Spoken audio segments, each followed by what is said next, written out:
Ghana's economy is striving to recover from the disruptions caused by the COVID-19 pandemic, but the pressures of rising crude oil prices on the global market and a weakening local currency has made it an uphill task. The government's bonds on the international market have also crashed, so the government cannot borrow at a low interest rate to support the economy. In response, spending will be reined in this year. With immediate effect, government has imposed a complete moratorium on the purchase of imported vehicles for the rest of the year. This will affect all new orders, especially four-wheel drives. We will ensure that the overall effect is to reduce total vehicle purchases by the public sector by at least 50% for the period.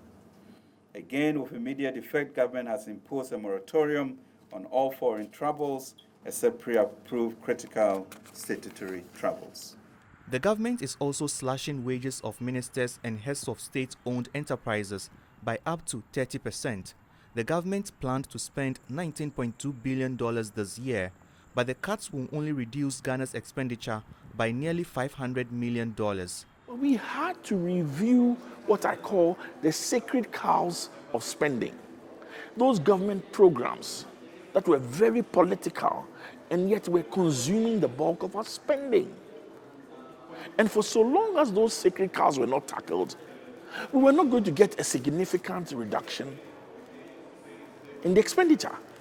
With a record rise taking interest rates to 17% in a bid to curb inflation, debt is only one of the issues facing Ghana's economy. Still, the government says it will continue with its flagship programs and prioritize ongoing projects over new ones. The government says it will pump $2 billion into the economy to curb the depreciation of the local currency, cedi, against the greenback.